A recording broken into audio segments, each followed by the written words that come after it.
बिस्मिल्लाहिर्रहमानिर्रहीम। आज मैं आपको बताऊंगा कि आप ऑटोरेफ की रीडिंग या जिसे AR रीडिंग कहते हैं, ये किस तरह से सीख सकते हैं या कैसे रीड कर सकते हैं।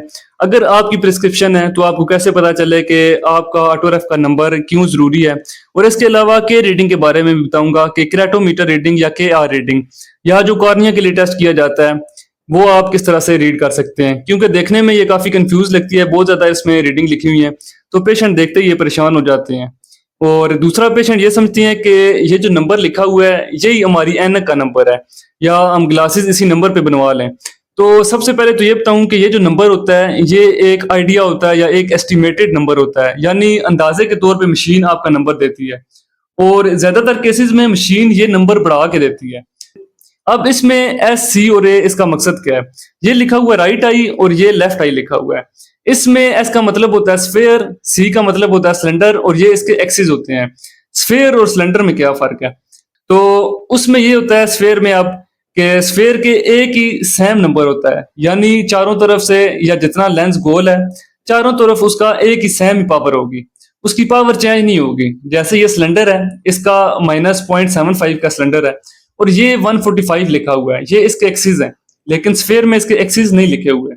तो इसका मतलब ये है कि ये अगर सिलेंडर 145 पे लगेगा तो वहीं पे मरीज की नजर बिल्कुल ठीक होगी। अगर आप इसके एक्सिस 100 या 90 या 180 पे लगा रहे हैं तो उन पे पेशेंट की नजर ठीक नहीं होगी, उसे सही नजर नहीं आएगा और सही नजर नहीं आएगा तो पेशेंट को साइड इफेक्ट उसके ये होंगे कि एस्थेनोपिक सिम्टम्स इंड्यूस होंगे, यानी आंख से पानी आएगा या पेशेंट को बोझ महसूस होगा, सर में दर्द होगा। तो इस तरह के पेशेंट को सिम्टम्स आ सकते हैं या इस तरह के साइड इफेक्ट हो सकते हैं। फिर दूसरा ये कि पेशेंट की VN भी क्लियर नहीं होगी। अब इसमें ये 3 रीडिंग ली हुई है और नीचे ये जो बोल्ड हुई है रीडिंग ये इसकी एवरेज है, यानी इन तीनों रीडिंग की एक एवरेज निकाल लेते हैं। फिर इसके अलावा ये जो SE लिखा हुआ है इसका मतलब ये होता है कि स्फेरिकल इक्विवेलेंट, यानी अगर किसी पेशेंट का सिलेंडर है और उसका सिलेंडर कम है, इतना ज्यादा नहीं है, तो आप उस सिलेंडर को इग्नोर भी कर सकते हैं, यानी वो सिलेंडर नहीं पहनना चाह रहा तो या एडजस्ट नहीं कर पा रहा तो ये नंबर भी आप लगा सकते हैं, यानी स्फेरिकल इक्विवेलेंट भी निकाल के आप लगा सकते हैं। इसका एक फार्मूला होता है, उसके जरिए ये स्फेरिकल इक्विवेलेंट आपका डॉक्टर निकालता है या आई फिजिशियन निकालता है। इसी तरह से ये लेफ्ट आई का लिखा हुआ है सेम इसी तरह से।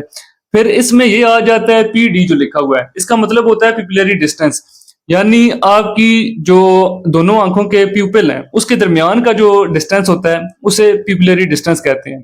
तो उसके अकॉर्डिंग आपकी जो ऐनक है वो बनाई जाती है। फिर इसके अलावा अब ये सारी थी ऑटोरेफ की रीडिंग जो हर पेशेंट की जाती है। ये जो लेंस है जैसे ये लिखा हुआ है -5.75, ये एक अंदाजन आपको नंबर मशीन ने दिया हुआ है, लेकिन जो नंबर आपका सही है वो आपका डॉक्टर ही आपको बताएगा लेंस लगा के कि कितनी आपकी नजर कमजोर है या कौन सा नंबर आपकी आंख को सूट करेगा। फिर कुछ पेशेंट की क्रेटोमीटर रीडिंग भी करते हैं, यानी कि रीडिंग या कॉर्निया की पावर देखने के लिए, या फिर उसमें आप मिसाल ले लें कि अगर किसी ने कॉन्टैक्ट लेंस बनवाने हैं, कॉन्टैक्ट लेंस अगर किसी ने बनवाने हैं तो उसके लिए ये रीडिंग जरूरी होती है। फिर अगर किसी ने कैटरेक्ट की या सफेद मोतिया का ऑपरेशन कराना है तो इंट्राओकुलर लेंस IOL जिसे कहते हैं, उसके लिए भी इस रीडिंग को इस्तेमाल कर सकते हैं आप या किया जाता है। इसमें ये उसी तरह से R लिखा हुआ राइट आई और ये L लिखा हुआ लेफ्ट आई। अब इसमें एक तो 3 रीडिंग ली हुई है, ये इन्होंने 1 2 3 एवरेज, और इसमें D का मतलब होता है डायोप्ट्रिक पावर, इसमें मिलीमीटर में भी होती है और ये इसके एक्सिस होते हैं।